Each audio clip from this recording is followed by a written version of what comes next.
कल की क्लास में हम लोगों ने देखा था कि किस तरीके से हमारे संविधान निर्माणकर्ताओं का जो लक्ष्य था एक लोक कल्याणकारी राज्य की स्थापना का, उन्होंने नीति निर्देशक तत्वों में उन आदर्शों को समाहित किया जिसको जो है कार्य रूप में परिणित करने के बाद एक लोक कल्याणकारी राज्य की स्थापना का संकल्प मूर्त रूप ले सके। हम लोगों ने देखा कि जब संविधान निर्माणकर्ता ने यह सोचा कि एक ऐसे राज्य की स्थापना की जाए, चूंकि हम लोग गुलामी की जंजीर से छूटे थे, हम लोग गुलाम थे, तो गुलामी की जंजीर से जब छूटे तो संविधान निर्माणकर्ताओं ने कहा संविधान के हिसाब से देश चलेगा, तो इस संविधान को ऐसा बनाया जाए कि जिसको अगर मूर्त रूप दे दिया जाए तो एक लोक कल्याणकारी राज्य की स्थापना हो, किसी भी प्रकार की कोई किसी को परेशानी ना हो। तो इसके लिए इन लोगों ने नीति निर्देशक तत्व में उन सभी आदर्शों को समाहित किया। हम लोगों ने कल की क्लास में देख लिया था कि 36 से लेकर 38 तक अनुच्छेदों के बारे में हम लोगों ने अध्ययन कर लिया। वैसे नीति निर्देशक तत्व जो है 38 से लेकर 51 तक है। जैसे हम लोगों ने पिछली क्लास भाग 3 में पढ़ा था, तो उसमें हम लोगों ने क्या देखा था कि जो अनुच्छेद है 12 से लेकर 35 तक है, लेकिन मूल अधिकारों का जो उपबंध वर्णित था वो 14 से लेकर 32 तक था। तो उसी प्रकार से इसमें क्या है कि नीति निर्देशक तत्वों में अनुच्छेद 36 से वर्णन प्रारंभ है और अनुच्छेद 36 से लेकर अनुच्छेद 51 तक में नीति निर्देशक तत्वों का वर्णन है, लेकिन इसमें उपबंध जो है अनुच्छेद 38 से लेकर अनुच्छेद 51 तक है। तो कल की क्लास में हम लोगों ने अनुच्छेद 38 को देख लिया था। आज की क्लास में हम लोग देखते हैं अनुच्छेद 39 में क्या क्या वर्णन है, कौन से आदर्शों को समाहित किया गया है जिससे एक लोक कल्याणकारी राज्य की स्थापना संभव हो सके। अगर आप खुद ही देखेंगे, अभी जब हम लोग पूरी तरह से नीति निर्देशक तत्व का चैप्टर समाप्त कर लेंगे तो आप खुद ही समझेंगे कि अगर इन सब चीजों को लागू कर दिया जाए तो कहीं किसी प्रकार की कोई कमी ही नहीं। अब अगर इतनी अच्छी चीज थी, आप लोग सोच रहे हैं कि इतनी अच्छी चीज थी तो इसको मूल अधिकार में क्यों नहीं दिया गया? भाई मूल अधिकार में इसलिए नहीं दिया गया कि उस समय हमारी आर्थिक स्थिति, हमारे जो व्यवस्थाएं थी वो हमारे जो नियंत्रण से बाहर थी। नियंत्रण से बाहर क्यों थी? हम लोग गुलामी की जंजीर से छूटे थे। अंग्रेजों ने हमारा इतना शोषण किया कि हमारे पास आर्थिक संसाधन, आर्थिक स्थिति, सब चीजों का उन लोगों ने दोहन किया। अगर हमारे ऊपर लोड ऐसे डाल दिया जाए कि जिसकी हमारे पास व्यवस्था ही ना हो, तो फिर वो लोड हम लोग झेल ही नहीं पाएंगे। इसलिए संविधान निर्माणकर्ताओं ने पूरे बुद्धिमत्ता का परिचय देते हुए उन्होंने क्या कहा कि जैसे जैसे राज्य के पास व्यवस्था हो वो धीरे धीरे करके उन अधिकारों को अपने नागरिकों को दिलाने का प्रयत्न करें। अभी देखिए, जैसे अभी आगे जो अनुच्छेद हम लोग आज क्लास में पढ़ेंगे उसमें साफ साफ कहता है कि राज्य अपने आर्थिक संसाधनों और अपने विकास की सीमा के अंदर, विकास की सीमा से बाहर नहीं, विकास की सीमा के अंदर ऐसा प्रयत्न करे कि जो सभी सुविधाएं प्राप्त हो अपने नागरिकों को। तो हम लोग एक एक करके आज के अनुच्छेदों को देखने का प्रयास करते हैं कि पेपर में कहां से प्रश्न निकल के आता है। सबसे पहले हम देखते हैं अनुच्छेद 39। अनुच्छेद 39 कई खंडों में विभक्त है, इसलिए हम एक एक करके देखते हैं कि किस खंड में क्या चीज वर्णित है। तो सबसे पहले हम देखते हैं अनुच्छेद 39 का यह क्या कहता है? राज्य सभी नागरिकों को, किसी व्यक्ति की बात नहीं कर रहा है कि स्त्री या पुरुष की, राज्य कह रहा है 39 का कि राज्य सभी नागरिकों को, चाहे वो स्त्री हो या पुरुष हो, समान रूप से जीविका के साधन को उपलब्ध कराने का प्रयास करे। किस चीज का? जीविका के साधन को उपलब्ध कराने का प्रयास करे।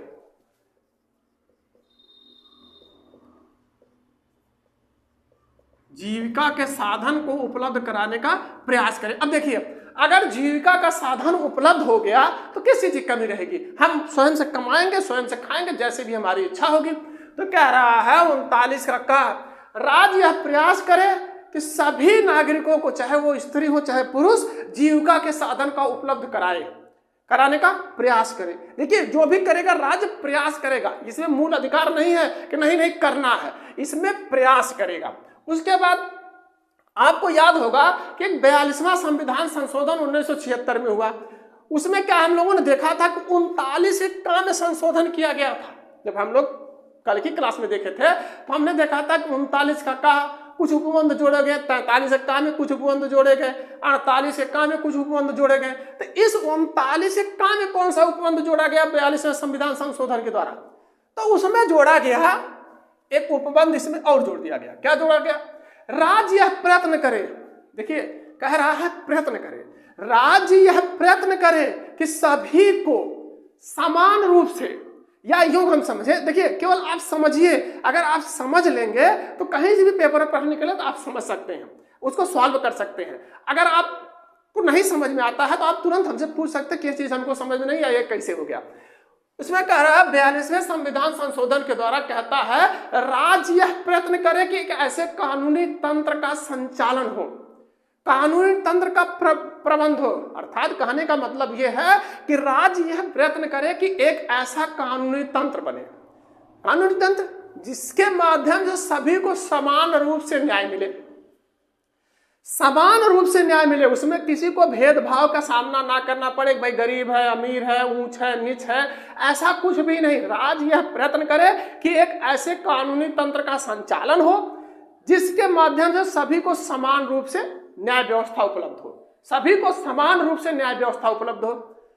उसमें चाहे कोई आर्थिक रूप से कमजोर हो या अन्य निर्योग्य व्यक्ति हैं, जैसे अगर कोई ऐसा है कि आर्थिक रूप से कमजोर है या अन्य प्रकार के निर्योग्य व्यक्ति हैं, तो राज्य की जिम्मेदारी बनती है, क्या जिम्मेदारी बनती है कि उन्हें निःशुल्क विधिक सहायता उपलब्ध कराए, जिससे उनको ये ना आभास हो, जिससे उनको ये ना महसूस हो कि हमारे पास भी अगर आर्थिक व्यवस्था होती है, हमारे पास भी धन दौलत होता, पावर होती तो हमको भी न्याय मिलता। तो ये राज्य की जिम्मेदारी है कि अगर आर्थिक स्थिति कमजोर है या अन्य निर्योग्य व्यक्ति हैं तो राज्य निःशुल्क विधिक सहायता उपलब्ध कराए। यह अनुच्छेद 39 के काम में 42वें संविधान संशोधन द्वारा उपबंध जोड़े गए। क्या जोड़ा गया भाई? जोड़ा गया राज्य यह प्रयत्न करे कि एक ऐसे कानूनी तंत्र का संचालन हो, कानूनी तंत्र का संचालन हो। कैसा कानूनी तंत्र संचालन हो? जहां पर सभी को समान रूप से न्याय व्यवस्था उपलब्ध हो। क्या हो? कि समान रूप से न्याय व्यवस्था उपलब्ध हो। अगर कोई आर्थिक रूप से कमजोर है, कैसा है? आर्थिक रूप से कमजोर है या अन्य निर्योग्य व्यक्ति है, किसी भी प्रकार की उसकी कमी है किसी भी तरीके से, तो निर्योग्य व्यक्ति है तो उसे निःशुल्क विधिक सहायता उपलब्ध कराए। देखिए कितनी अच्छी बात इसमें लिख दिया गया, निःशुल्क, किसी भी प्रकार का जो है उसे शुल्क ना लिया जाए, निःशुल्क विधिक सहायता उपलब्ध कराई जाए। विधिक सहायता का प्रबंध करे, किसकी जिम्मेदारी है? राज्य की जिम्मेदारी है। लेकिन आप ध्यान रखिए ये मूल अधिकार नहीं है, ये नीति निर्देशक तत्व है। नीति निर्देशक तत्वों में इसका वर्णन कर दिया गया। हालांकि इसमें राज्य का कर्तव्य बना दिया गया, राज्य का आदर्श बना दिया गया कि आप अपने आर्थिक संसाधनों और विकास सीमा के अंदर आप जो है धीरे धीरे अपने नागरिकों को अधिकार दिलाने का प्रयत्न करिए। तो यह हो गया कि जीविका का साधन उपलब्ध हो गया, हमको न्याय व्यवस्था, अगर हमारे पास व्यवस्था नहीं तो हमको निःशुल्क मिल जाएगी। दो चीज हो गया। अब हम देखते हैं कि अगला क्या वो बंद कर दिया अनुच्छेद 39 के खा में। 39 के खा में कहता है राज्य, सबसे पहले हम क्या करते हैं? राज्य, क्योंकि राज्य की बात करेगा नीति निर्देशक तत्वों में। राज्य ये ध्यान रखे कि जो ये भौतिक साधन है, कौन सा? भौतिक साधन।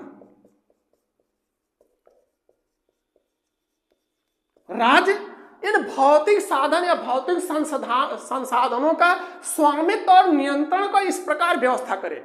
यह भौतिक संसाधनों के स्वामित्व और नियंत्रण का ऐसी व्यवस्था करे। कैसी व्यवस्था करे? कह रहा है अनुच्छेद 39 के खा में कि राज्य भौतिक संसाधन के स्वामित्व और नियंत्रण की ऐसी व्यवस्था करे कि जिससे ज्यादा से ज्यादा, अधिक से अधिक सार्वजनिक हित हो सके। ये भौतिक संसाधन जो है उसके स्वामित्व और नियंत्रण पर ऐसा प्रबंध करे, ऐसा नहीं कि कोई दबंग किस्म का आदमी या पावरफुल व्यक्ति बैठ जाए और स्वयं के साथ केवल फायदा नहीं, बाकी लोगों का नुकसान हो।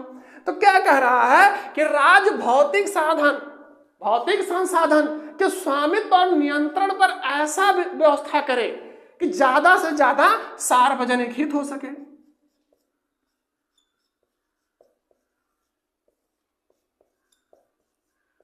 सार्वजनिक हित हो सके। अब देखिए, हमने कहा ना कि कहीं ऐसा ना प्रबंध हो जाए कि कोई दबंग किस्म का बैठ जाए या ऐसा पावरफुल व्यक्ति बैठ जाए जो स्वयं से केवल लाभ ले, बाकी लोगों को छोड़ दे। तो इसके लिए संविधान निर्माणकर्ताओं ने क्या किया कि 39 के गा का निर्माण कर दिया। 39 के गा में क्या कहा? संविधान निर्माणकर्ताओं ने कहा कि जो राज्य का यह प्रयास होना चाहिए, राज्य यह प्रयास करे। क्या चीज का प्रयास करे? राज्य इस चीज का प्रयास करे कि जो ये संपत्ति है या उत्पादन के साधन है, देखिए दोनों चीज, संपत्ति है या उत्पादन के साधन है, दोनों चीज पावरफुल है। संपत्ति या उत्पादन के साधन, जहां से सारे सामानें उत्पादित होती है, उत्पादन के साधन। राज्य यह प्रयास करे कि यह संपत्ति या उत्पादन के जो साधन है, इसका केंद्रीकरण नहीं होना चाहिए। किसका? इन सब चीजों का केंद्रीकरण नहीं होना चाहिए। राज्य यह प्रयास करे, राज्य यह प्रयत्न करे कि संपत्ति या उत्पादन के साधनों का केंद्रीकरण नहीं हो। केंद्रीकरण क्यों नहीं हो? ऐसा केंद्रीकरण ना हो जो सार्वजनिक हित को नुकसान पहुंचाए। यहां क्या कर रहा है कि ज्यादा से ज्यादा सार्वजनिक हित हो, फिर उसको आगाह कर रहा है। संविधान निर्माणकर्ता पुनः आगाह कर रहे हैं कि कहीं ऐसा न हो कि कोई संपत्ति और उत्पादन के साधनों का ही केंद्रीकरण कर ले। एक पावरफुल व्यक्ति बैठ जाए, जिसके पास शक्ति आ जाए, वो बैठ जाए और वो किसी को लाभ है नहीं होने दे। तो ये क्या कह रहे हैं कि राज्य यह प्रयास करे संपत्ति के और उत्पादन के साधनों का केंद्रीकरण ना हो, जिससे सार्वजनिक हित को नुकसान ना हो।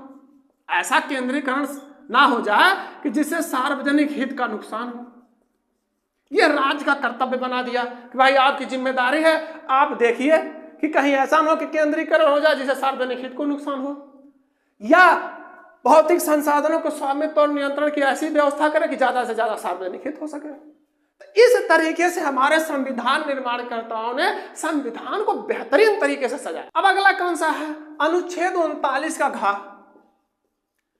अनुच्छेद 39 का घ, इसमें क्या प्रबंध किया भाई संविधान निर्माणकर्ताओं ने? हमारे संविधान निर्माणकर्ताओं ने इसमें कहा राज्य यह प्रयास करे, राज्य ऐसी व्यवस्था करे। कैसी व्यवस्था करे?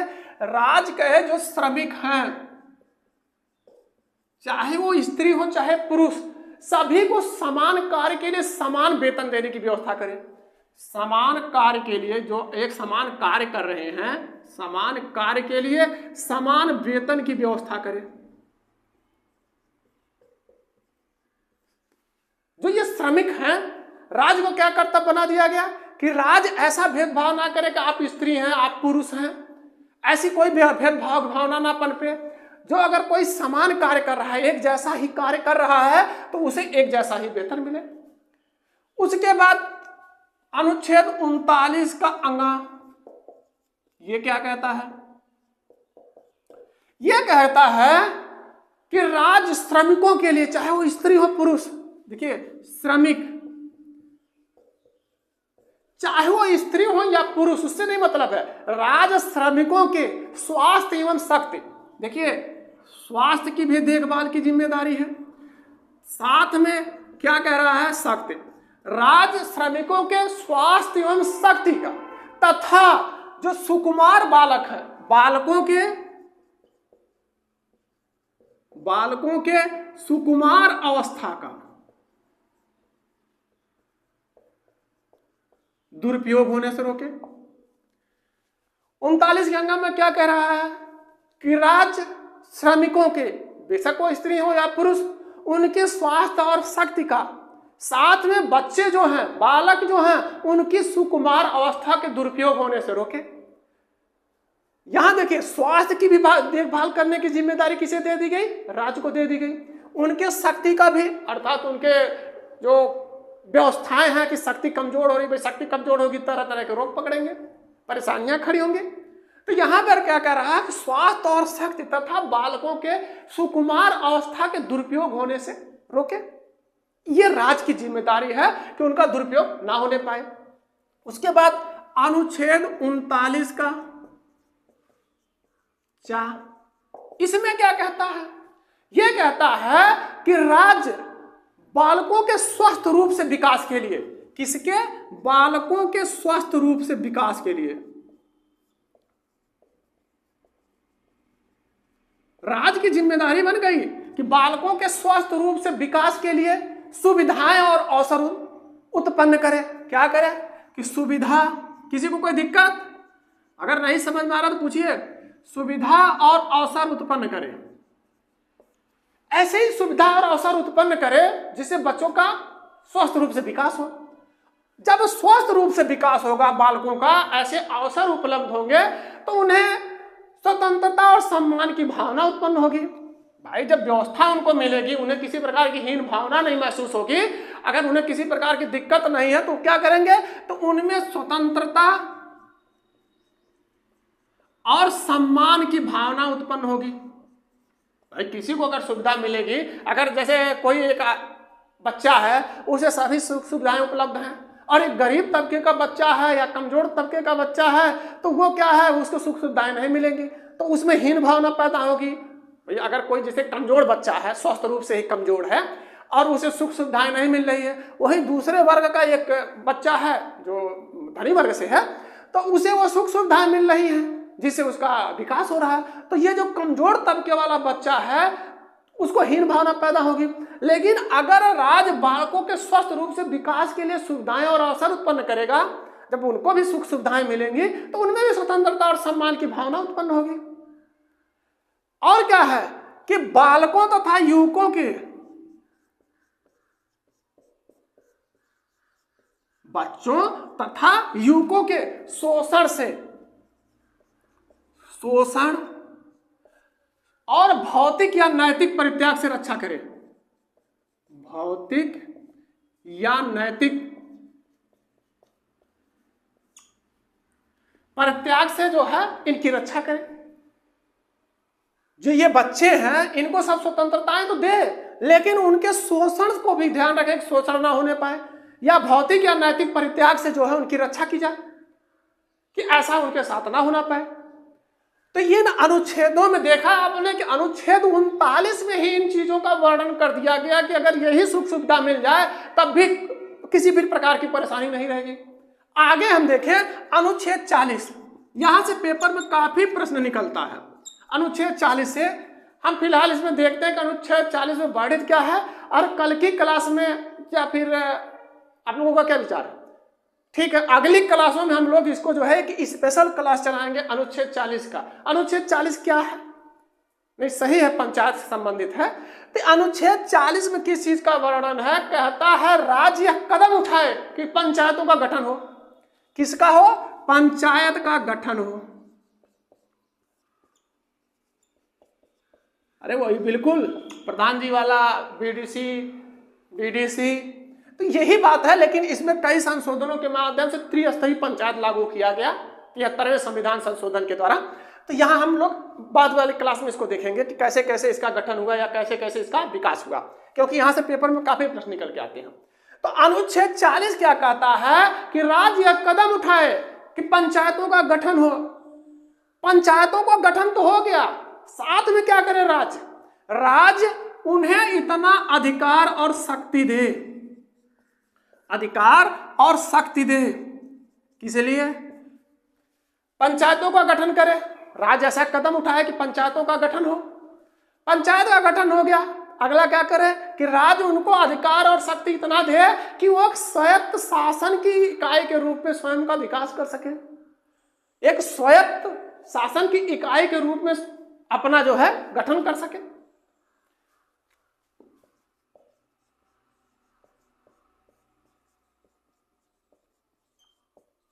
स्वायत्त शासन की इकाई के रूप में उनका विकास हो, उनका गठन हो। अनुच्छेद 40 तो हम लोगों ने देख लिया। अब हम देखते हैं अनुच्छेद 41। अनुच्छेद 41 में क्या चीज वर्णित है?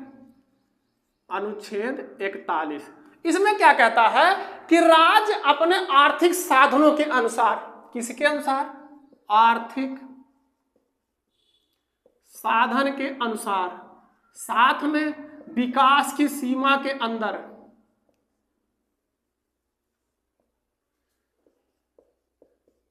राज्य अपने आर्थिक साधन के अनुसार विकास की सीमा के अंदर यह प्रयास करे। क्या प्रयास करे? राज्य आर्थिक साधन कैसे हैं और उसके विकास कितना हुआ है उस बात का ख्याल रखते हुए यह प्रयास करे कि उसके सभी नागरिकों को, जो सभी नागरिक हैं, उनकी योग्यता के अनुसार, जिसकी जैसी योग्यता है उस योग्यता के अनुसार उन्हें रोजगार और शिक्षा उपलब्ध हो, रोजगार उपलब्ध हो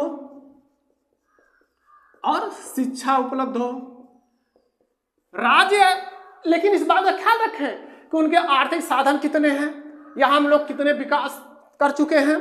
जैसे हमने कहा ना कि यह नीति निर्देशक तत्व क्यों वर्णित किए गए कि हमारे आर्थिक संसाधनों के अनुसार जितना हमारा विकास हो उसी हिसाब से धीरे धीरे राज्य यह प्रयत्न करे कि नागरिकों को यह अधिकार दे दिया जाए। मूल अधिकार इसीलिए नहीं बनाए गए क्योंकि हमारे पास उस समय संसाधन और आर्थिक संसाधन कम थे। विकास के जो संसाधन हैं वो भी कम थे और आर्थिक स्थिति हमारी कैसी थी ये तो सबको पता है। तो इसलिए कहता है कि आर्थिक साधन के अनुसार और विकास की सीमा के अंदर, विकास की सीमा के बाहर नहीं, विकास की सीमा के अंदर राज्य यह प्रयास करे कि उसके सभी नागरिकों को उनकी योग्यता के अनुसार रोजगार और शिक्षा मिल सके। और क्या करे राज्य, और क्या प्रयास करे? ऐसे लोग होंगे समाज में जो बीमार होंगे, बुढ़ापा, बेकारी, असमर्थता, अगर ऐसी स्थिति है कि कोई बीमार है, बुजुर्ग आदमी है, बेकारी है उसके पास या असमर्थ है, किसी भी तरीके से वो असमर्थ है, तो क्या हो कि उसे सार्वजनिक सहायता मिल सके, सार्वजनिक सहायता वो प्राप्त कर सके। देखिए इसके लिए क्या है ना, आप लोगों को याद होगा, पता ही है कि वृद्धा पेंशन मिलती है, विधवा पेंशन मिलती है। तो इन सभी चीजों में ही ये व्यवस्था कर दी गई कि चाहे कोई बीमार व्यक्ति हो, बूढ़ा व्यक्ति हो, बेकार व्यक्ति हो, बेकार नहीं, बेकारी जिसके पास हो, असमर्थ व्यक्ति हो, तो उसके लिए क्या करे कि सार्वजनिक सहायता प्राप्त करे। सार्वजनिक सहायता प्राप्त करने वाले को कुछ ना कुछ सहायता के रूप में देगी सरकार की जिम्मेदारी, राज्य की सरकार जिम्मेदारी है। इसको आप समझ लेने के लिए समझ सकते हैं कि वृद्धा पेंशन, बुढ़ापे के लिए वृद्धा पेंशन मिलती है, हमारी सरकार ही देती है, या विधवा है, असमर्थ है, भाई असमर्थ है तो विधवा पेंशन उसको मिलता है। कमाने वाला उसका घर का कोई मर गया, विधवा हो गई औरत है, कहाँ जाएगी कार्य करने के लिए, तो उसे सरकार विधवा पेंशन के रूप में कुछ सहायतार्थ धनराशि उपलब्ध कराती है। कि अनुच्छेद 41 से वर्णित है। अनुच्छेद 42 क्या कहता है? अनुच्छेद 42 कहता है राज्य प्रयास करे, राज्य ऐसी व्यवस्था बनाए कि किसी भी व्यक्ति को, जो उसके नागरिक हैं, किसी भी व्यक्ति को, अगर किसी भी व्यक्ति को उसकी अनुकूल अवस्थाओं में ही कार्य करना पड़े।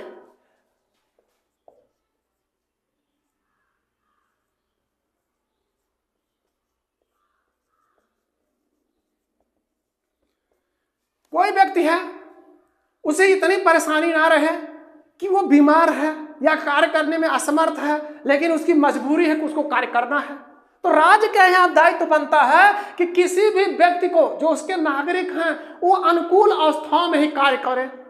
ऐसा ना है कि उनकी मजबूरी उनके साथ जुड़ी हो। जैसे कोई व्यक्ति बीमार भी है, कार्य करने में असमर्थ है, लेकिन उसकी मजबूरी है कि शाम को चूल्हा कहाँ से जलेगा, रोटी कहाँ से मिलेगी परिवार वालों को, तो अनुकूल अवस्था में ना होने के बाद भी उसको कार्य करना पड़ेगा। तो ये राज्य की जिम्मेदारी बना दिया गया। अनुच्छेद 42 में इसका वर्णन किया गया कि राज्य प्रयास करे कि उसके जो नागरिक हैं वो अनुकूल अवस्थाओं में ही कार्य करें। और इसमें अगला क्या किया? अगला क्या कहता है कि जो स्त्री प्रसूत हैं, स्त्रियां जो हैं प्रसूता हैं, इनकी सहायता का उपबंध करें, इनकी भी सहायता का उपबंध करे। कौन उपबंध करे? राज्य करे। तो राज्य इसके लिए क्या करता है?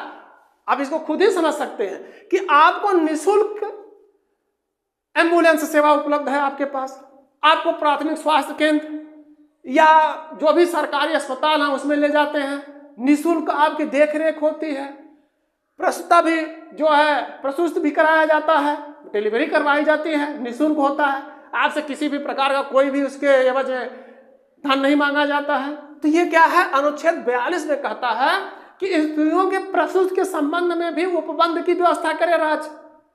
ऐसे प्रबंध हमारे संविधान निर्माणकर्ताओं ने संविधान में किया है कि अगर वो मूर्त रूप ले ले तो एक लोक कल्याणकारी राज्य की स्थापना हो जाएगी। आप लोग देखिए, जितने अनुच्छेदों को आप लोगों ने पढ़ा उससे आप लोगों ने क्या निष्कर्ष निकाला, यही ना कि अगर इन सबको मूर्त रूप दे दिया जाए तो एक लोक कल्याणकारी राज्य की स्थापना में किसी भी प्रकार से कोई कोर कसर नहीं बचेगी। फिलहाल सरकार हमारा धीरे धीरे देने का प्रयास कर रही है, आर्थिक साधन के अनुसार और विकास की सीमा के अंदर देने का पूरा प्रयास कर रही है और धीरे धीरे इसका लाभ भी मिल रहा है हमको। अब हम देखते हैं कि अनुच्छेद 43 में क्या वर्णन है। अनुच्छेद 43, हाँ बिल्कुल, इसमें भी संशोधन हुआ था 42वें संविधान संशोधन के द्वारा, लेकिन कुछ उपबंध जोड़े गए थे। सबसे पहले हम देखते हैं अनुच्छेद 43 क्या कहता है। अनुच्छेद 43 ये कहता है राज्य यह प्रयास करे, किस चीज का प्रयास करे, कृषि और किसमें, उद्योगों में। कृषि और उद्योगों में जो सभी मजदूर हैं, सभी मजदूर हैं, राज्य यह प्रयास करे कि कृषि और उद्योगों में जो सभी मजदूर हैं उनके जीवन निर्वाह के लिए यथोचित वेतन मिले। कृषि में भी और उद्योगों में जो सभी मजदूर हैं उनके जीवन निर्वाह के लिए यथोचित वेतन मिले।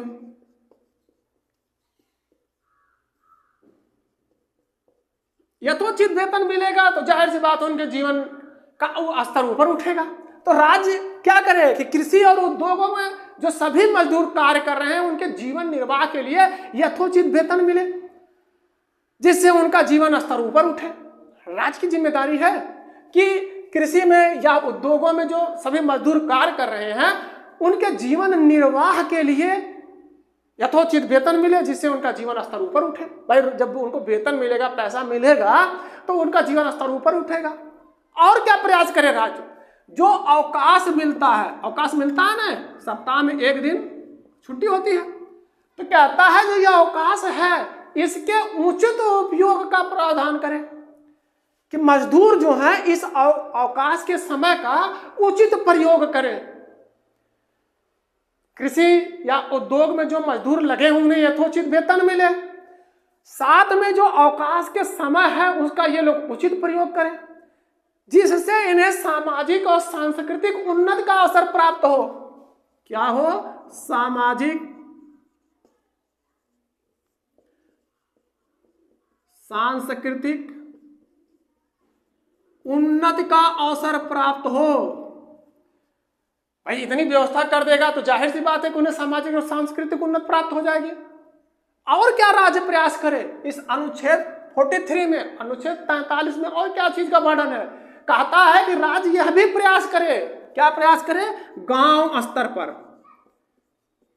गांव स्तर पर, चाहे वो व्यक्तिगत हो या सहकारी साधन हो, सहकारी आधार पर हो, व्यक्तिगत या सहकारी आधार पर,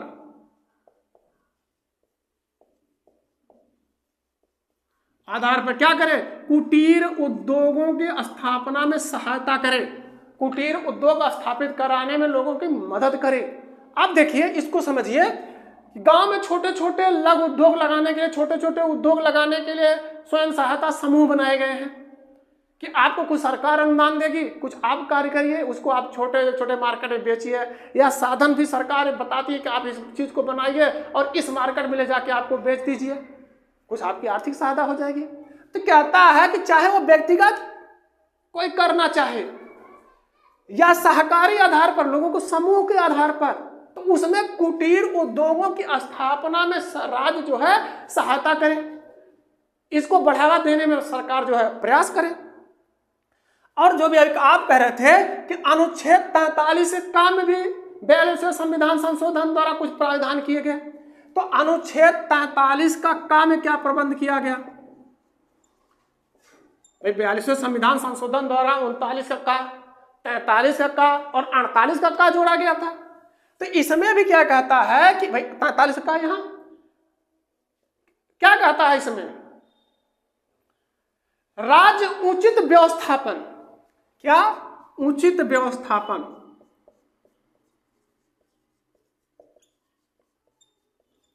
या अन्य प्रकार के औद्योगिक संस्थान या अन्य प्रकार के औद्योगिक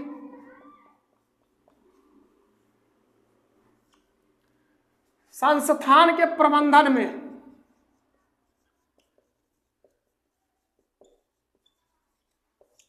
उचित व्यवस्थापन, राज्य उचित व्यवस्थापन या अन्य प्रकार के औद्योगिक संस्थान के प्रबंधन में कर्मचारियों की भागीदारी बनाने के लिए कदम उठाएं। क्या करे, कर्मचारी जो हैं इनकी भागीदारी के लिए। किसी को कोई दिक्कत? चलिए ठीक है, अगर नहीं समझ में आता तो आप लोग सीधे पूछिए, तुरंत पूछिए, किसी प्रकार कोई दिक्कत नहीं महसूस करिए। कहीं से भी आपको कोई दिक्कत हो तो आप तुरंत बात करिए, तुरंत पूछिए। कहता है कि राज्य उचित व्यवस्थापन या अन्य प्रकार के औद्योगिक संस्थान के प्रबंध में कर्मचारियों को भागीदार बनाने के लिए कदम उठाए। ऐसा कदम बनाए कि जिससे ऐसा प्रयास करे कि जिससे कर्मचारियों की भागीदारी उसमें सुनिश्चित हो, भागीदारी शामिल हो, उनको बनाने के लिए कदम उठाए। अगर हम लोग इससे आगे के अनुच्छेदों का अध्ययन करने का प्रयास करेंगे तो फिर वही क्लास लंबी हो जाएगी और समझ आने में थोड़ा सा दिक्कत होगी। इसलिए आज की क्लास में बस इतना ही। अगर हमारी क्लास आप दोबारा देखना चाहते हैं तो आप हमारे YouTube चैनल पे आइए, एजुकेशन 101 को सब्सक्राइब करें। अगर आप फेसबुक पर देखना चाहते हैं तो एजुकेशन पॉइंट को फॉलो करें। सोशल मीडिया पे जब आप हमारे क्लास को देखें, पसंद आए तो लाइक करें, साथ में कमेंट भी करें और दोस्तों को शेयर भी करें जिससे उन्हें भी इस क्लास का लाभ मिल सके।